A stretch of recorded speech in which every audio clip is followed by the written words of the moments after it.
खिचड़ीपुर गांव में एक भी शौचालय नहीं था, ना ही गांव में और ना ही किसी के घर में। महिलाएं और पुरुष सभी घर के बाहर खुले में शौच करने जाते थे। सुरुचि बेटी, जल्दी उठ जा बेटी, हल्का होने नहीं जाना है क्या? ओफो माँ, कभी तो देर तक सोने दिया करो, रोज सुबह 5 बजे उठा देती हो। बेटी, देर तक सोएगी तो दिन में सबके सामने शौच करना पड़ेगा। कुछ शर्म बाकी है कि नहीं?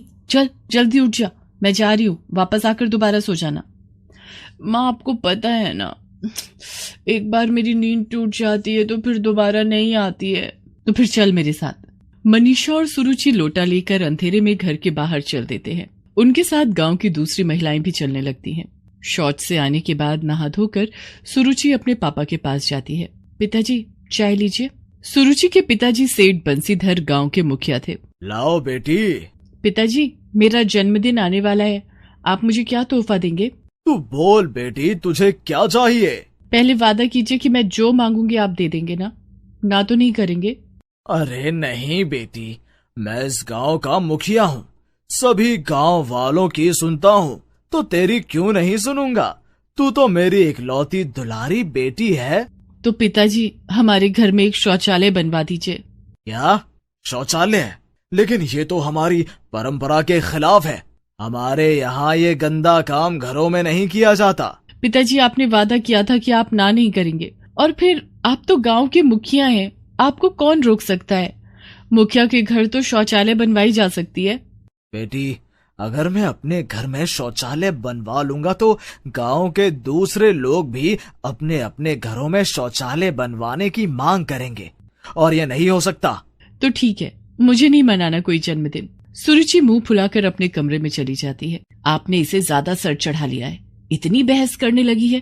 अरे एक ही तो बेटी है हमारी, लेकिन मैं भी कितना अभागा बाप हूँ कि उसकी डिमांड पूरी नहीं कर सकता। तभी सेठ बंसीधर के मोबाइल फोन की घंटी बजती है। अरे नवीन का फोन आ रहा है। नवीन सेठ बंसीधर का इकलौता बेटा है, जिसने शहर में रहकर सिविल इंजीनियरिंग की पढ़ाई की है। पढ़ाई पूरी करने के बाद ही एक सरकारी कंपनी में नवीन की जॉब भी लग जाती है, और कंपनी के प्रोजेक्ट पर वो विदेश चला गया था। हेलो हेलो, प्रणाम पिताजी, मैं दिल्ली वापस आ गया हूँ और अगले सप्ताह गांव आ रहा हूँ। अरे वाह बेटा, अच्छे समय पर गांव आ रहे हो। अगले सप्ताह सुरुचि का जन्मदिन भी है। अरे सुना तुमने, अगले सप्ताह नवीन आ रहा है। ये सुनते ही मनीषा और सुरुचि दोनों खुश हो जाती हैं। अब भैया ही कुछ कर सकते हैं, अपनी बात भैया से कहूंगी। कुछ दिनों बाद नवीन घर आता है। माँ, ये आपके लिए कुछ साड़ियाँ लाया हूँ, और पिताजी ये घड़ी आपके लिए। और मेरे लिए क्या लायो भैया? तेरे लिए तो 1 नहीं, 2 नहीं, 3 नहीं, 4 नहीं, बल्कि पूरे 1 दर्जन सूट पीस लाया हूँ। बेटा, भगवान की दया से नौकरी तो तू अच्छी कर रहा है, अब तेरी शादी हो जाए, बस हमें और कुछ नहीं चाहिए। पिताजी, मैं तो शादी तभी करूंगा जब सुरुचि की शादी हो जाएगी, पहले इसे यहाँ से भगाऊंगा। भैया, नवीन हंसने लगता है और सुरुचि वहां से भागकर अपने कमरे में चली जाती है। पिताजी, मैंने सुरुचि के लिए एक लड़का देखा है जो विदेश में इंजीनियर है, और उसकी पूरी फैमिली विदेश में ही सेटल्ड है। ठीक है बेटा, तूने देखा है तो सब अच्छा ही होगा, लेकिन उन लोगों को लड़की देखने के लिए तो यहाँ आना होगा। ठीक है पिताजी, मैं इस बारे में दीपांशु से बात करता हूँ। अब बातें ही करते रहेंगे या इसे खाना भी खाने देंगे? हाँ, चलो खाना खाते हैं। सबने मिलकर खाना खाया, और खाने के बाद नवीन अपने कमरे में आराम करने चला गया। तभी वहां सुरुचि आई। भैया, मुझे आपसे कुछ बात करनी है। हाँ हाँ सुरुचि, बोलो क्या बात है। भैया, आप पापा से कहो ना कि हमारे घर में शौचालय बनवाएं। शौचालय ना होने की वजह से मुझे खुले में शौच करने जाना पड़ता है, मुझे बहुत शर्म आती है। ये तो तुमने बहुत अच्छी बात कही है, मैं आज ही पापा से बात करूंगा। अरे बेटा, लड़के वालों से बात हुई क्या? पिताजी, लड़के वालों से बात करने से पहले मुझे आपसे कुछ बात करनी है। हाँ बोलो, क्या बात है? पिताजी, लड़के के माता पिता और रिश्तेदार सब विदेश में रहते हैं। अगर वो लोग सुरुचि को देखने यहाँ आएंगे तो हम उन्हें शौच के लिए खेतों में नहीं ले जा सकते। तुम कहना क्या चाहते हो? यही कि हमारे घर में शौचालय होना बहुत जरूरी है। आप खुद सोचिए, जब वो लोग देखेंगे कि हमारे घर में शौचालय नहीं है तो हम पर कितना हंसेंगे। और तो और विदेश में भी हमारे देश का नाम खराब होगा कि आज के जमाने में भी भारत देश के गांव में शौचालय नहीं है। ऐसे पिछड़े लोगों से कौन रिश्ता जोड़ना चाहेगा। और सिर्फ एक शौचालय ना होने की वजह से मेरी बहन की शादी एक अच्छे लड़के से नहीं हो पाएगी। लेकिन बेटा, तुम्हें तो पता है कि शौच जैसे काम हमारे यहाँ घरों में नहीं होते। पिताजी, समय के साथ बदलना बहुत जरूरी होता है, नहीं तो हम कभी भी आधुनिक नहीं बन पाएंगे। आज जब पूरे गांव में स्कूल है, सबके हाथों में मोबाइल फोन है, तो घरों में शौचालय बनवाए जाने का क्या हर्ज है। और हमारी सरकार तो देश के सभी गांवों में खुद शौचालय बनवा रही है। मैं खुद शौचालय बनवाए जाने की परियोजना पर काम कर रहा हूं और उस परियोजना के तहत बहुत जल्दी सरकार की एक टीम निरीक्षण करने हमारे गांव आने वाली है। हमें तो सरकार के इस काम में उनकी मदद करनी चाहिए। लेकिन बेटा, फिर तो गांव के सारे लोग यही कहेंगे कि सेठ बंसीधर ने अपने घर में शौचालय बनवा लिया, मेरी थू थू हो जाएगी। पिताजी, जब हमारी बहन, माँ और बहू बेटियां खुले में शौच करती हैं तब थू थू नहीं होती है। कल जब मैं गांव के रास्ते से घर आ रहा था तो खेतों में हर जगह मल पड़ा हुआ था और उससे आने वाली बदबू से मेरी नाक फट रही थी। पिताजी, खुले में शौच करना ना ही सिर्फ हमारी सेहत से खिलवाड़ है बल्कि प्रकृति के साथ बहुत ही गंदा खिलवाड़ है। लेकिन आप फिर भी नहीं मानेंगे तो मैं लड़के वालों को मना कर देता हूँ, क्योंकि मुझे तो उन लोगों को ये बताने में बहुत शर्म आएगी कि मेरे घर में शौचालय नहीं है। सुनिए जी, नवीन ठीक ही तो कह रहा है, हमें इसकी बात मान लेनी चाहिए। ठीक है, मैं कल ही घर में शौचालय बनवाता हूँ। और दूसरे ही दिन सेठ बंसीधर के घर में शौचालय बनने का काम शुरू हो जाता है। 2 दिन के बाद शौचालय बनकर तैयार था। थैंक यू भैया, भाई हो तो आपके जैसा, आपने मुझे जन्मदिन का तोहफा दे दिया। अरे छोटी, ये तो मेरा फर्ज था, सिर्फ तेरे लिए नहीं पूरे समाज के लिए। ग्रामीण मुखिया जी के घर के बाहर बने शौचालय को देखने के लिए आने लगते हैं। प्रणाम मुखिया जी, सुना है आपने अपने घर के बाहर शौचालय बनवाया है। हाँ भोला, और बहुत जल्दी अब तुम सबके घरों में भी शौचालय बनेगा। तभी वहाँ नवीन आ जाता है। सिर्फ आपके घरों में ही नहीं बल्कि पूरे गांव में जगह जगह पब्लिक टॉयलेट भी बनेगा। पर मुखिया जी, ये तो हमारे गांव के उसूलों के खिलाफ है। देखिए, आप सबसे मैं कुछ कहना चाहता हूँ। इस गांव को साफ और स्वच्छ रखना हमारी जिम्मेदारी है और हम सभी को एक जिम्मेदार नागरिक का कर्तव्य निभाना चाहिए। हमारे देश, हमारे गांव, हमारे घर, हमारी धरती को सुंदर, स्वच्छ और निरोग रखना हमारा सबसे पहला काम होना चाहिए। और फिर जहां बात हमारी बहू बेटियों की इज्जत की हो, वहां कोई उसूल नहीं चलते। हमारी माँ बहन की खुशी से बढ़कर हमारे लिए कुछ भी नहीं है। गांव की औरतें भी नवीन की बातें सुन रही थी। वो एक साथ बोल पड़ी, हाँ हाँ नवीन भैया सही बोल रहे हैं, हम खुले में शौच करने नहीं जाएंगे। नवीन भैया, जो बात हम बरसों से नहीं बोल पाए वो आज आपने 1 मिनट में सबको समझा दिया, आपका बहुत बहुत धन्यवाद। कुछ दिन बाद नवीन वापस शहर अपने काम पर चला जाता है और वहां से गांव में शौचालय बनाए जाने की परियोजना की शुरुआत करने के लिए अपने दफ्तर की एक टीम लेकर गांव आता है और गांव में जोर शोर से शौचालय बनने का काम शुरू हो जाता है। पिताजी, मैंने लड़के वालों से बात कर ली है, वो लोग अगले हफ्ते सुरुचि को देखने आ रहे हैं। थोड़े दिनों के बाद पूरे गांव में शौचालय बनकर तैयार था और धूमधाम से सुरुचि की शादी भी हो गई। अब गांव के किसी भी व्यक्ति को शौच करने के लिए खुले में नहीं जाना पड़ता था। सुभद्रा ने अपने इकलौते बेटे वरुण की शादी एक कम पढ़ी लिखी लड़की ज्योत्सना से की थी ताकि उसकी बहू कभी नौकरी न करे और अच्छी तरह घर संभाले। सब कुछ सुभद्रा की सोच के मुताबिक चल रहा था कि अचानक उसके बेटे वरुण की मौत हो गई। अब सुभद्रा अपनी विधवा बहू ज्योत्सना के भविष्य को लेकर चिंतित हो जाती है। ये जानने के लिए देखते हैं विधवा बहू की डोली। सुभद्रा देवी अपने बेटे वरुण की शादी की तैयारियां कर रही थी। आज वरुण की शादी ज्योत्सना के साथ होने वाली थी। ज्योत्सना 10वीं पास थी लेकिन घर के कामकाज में निपुण थी। धूमधाम से वरुण की शादी ज्योत्सना के साथ हो जाती है। ससुराल आते ही उसने घर और परिवार की पूरी जिम्मेदारी उठा ली। माँ बाबूजी, आप दोनों के लिए अदरक वाली चाय लाई हूँ। लाओ बहू, अदरक वाली चाय तो मुझे बहुत पसंद है, तुमने आते ही हम लोगों की पसंद और नापसंद का ख्याल रखना शुरू कर दिया। जी, इन्होंने मुझे सब बता दिया है कि आपको और माँ जी को क्या पसंद है और क्या नहीं। आप लोग चाय पीजिए, मैं नाश्ते की तैयारी करती हूँ। ठीक हूँ बहू। ज्योत्सना वहां से चली जाती है। उसके जाने के बाद वरुण की माँ, क्यों ना हम भी अपने घर में एक काम वाली रख लें। ज्योत्सना की मदद कर दिया करेगी। ज्योत्सना की अभी नई नई शादी हुई है, उसकी उम्र भी बहुत कम है। अभी उसके सिर पर जिम्मेदारियों का बोझ डालना ठीक नहीं है। उसकी कोई जरूरत नहीं है। हमारे घर में ज्यादा काम भी नहीं है। अभी से काम करने की आदत डालेगी तभी तो आगे चलकर सब कुछ संभाल पाएगी। जैसी तुम्हारी मर्जी। ज्योत्सना घर के सारे काम करती। सुबह उठकर सास और ससुर को उनकी दवाइयां, चाय देने से लेकर नाश्ता, खाना बनाना, कपड़े धोना, सारे काम वो अकेली ही किया करती। वरुण भी हर छोटे मोटे काम के लिए ज्योत्सना को ही पुकारा करता। ज्योत्सना, कहाँ हो तुम? मेरी पीली वाली शर्ट प्रेस नहीं है यार, मुझे आज वही पहनकर ऑफिस जाना है। आपके लिए लंच पैक कर रही हूँ, 2 मिनट में आई। ज्योत्सना भागकर झटपट वरुण की शर्ट पर प्रेस करने लगी। धीरे धीरे समय गुजर रहा था।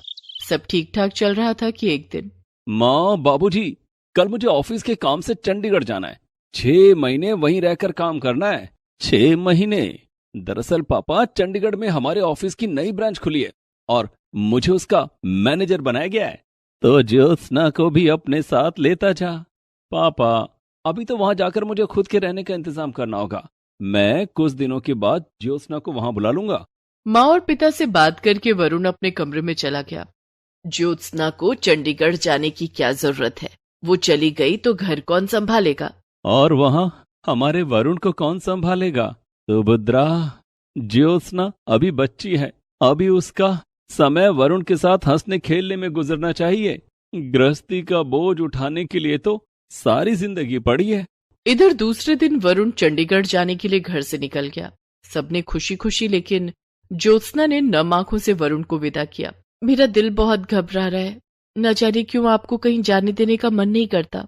चिंता मत करो ज्योत्सना, वहां पहुंचते ही मैं किराए पर एक कमरा ले लूंगा, फिर तुम्हें बुला लूंगा। वरुण चंडीगढ़ जाने के लिए घर से निकल गया और बस में जाकर बैठ गया। रास्ते में बस का बहुत भयानक एक्सीडेंट हो गया। बस पलट गई और बस में सवार सभी यात्रियों की दर्दनाक मौत हो गई। ये खबर जब वरुण के घर तक पहुंची तो सब शॉक्ड रह गए।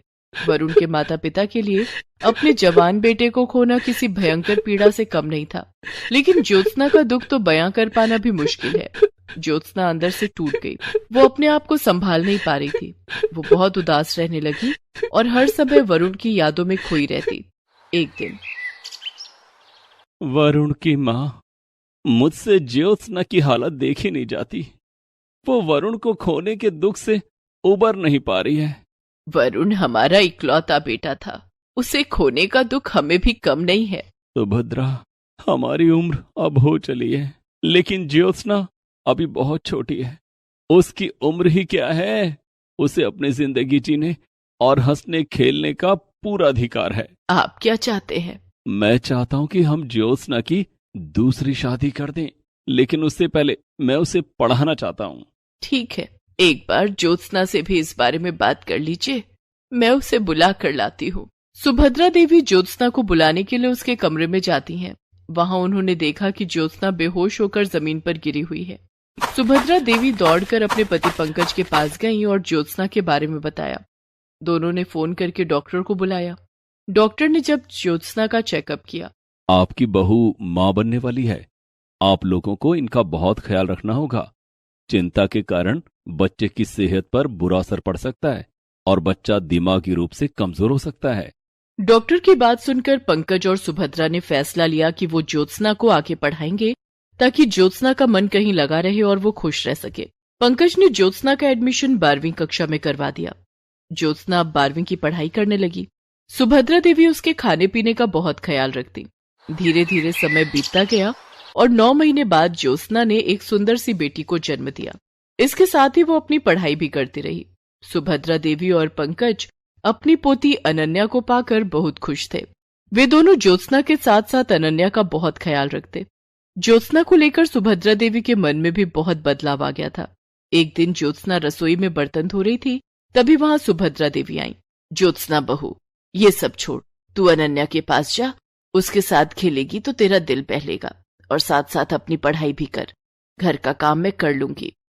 ज्योत्सना नन्ही और प्यारी बेटी अनन्या को पाकर अब खुश रहने लगी थी। वो अनन्या के साथ ढेर सारा समय गुजारती और बाकी समय में अपनी पढ़ाई करती। धीरे धीरे अनन्या बड़ी हो रही थी और ज्योत्सना भी अब कॉलेज में पहुंच गई थी। एक दिन, ज्योत्सना बहू, मैं चाहता हूँ कि तू बीएड की पढ़ाई कर ले। मैं कल ही तेरा एडमिशन करवा दूंगा। ठीक है बाबूजी। पंकज ने ज्योत्सना का एडमिशन बीएड में करवा दिया। अब ज्योत्सना रोज कॉलेज जाने लगी। अनन्या भी 2 साल की हो गई थी। एक दिन, मम्मा, मुझे भी आपके साथ कॉलेज जाना है। अनन्या बेटी, मुझे कॉलेज में पढ़ाई करनी है, तुम घर में दादाजी दादी जी के साथ खेलो।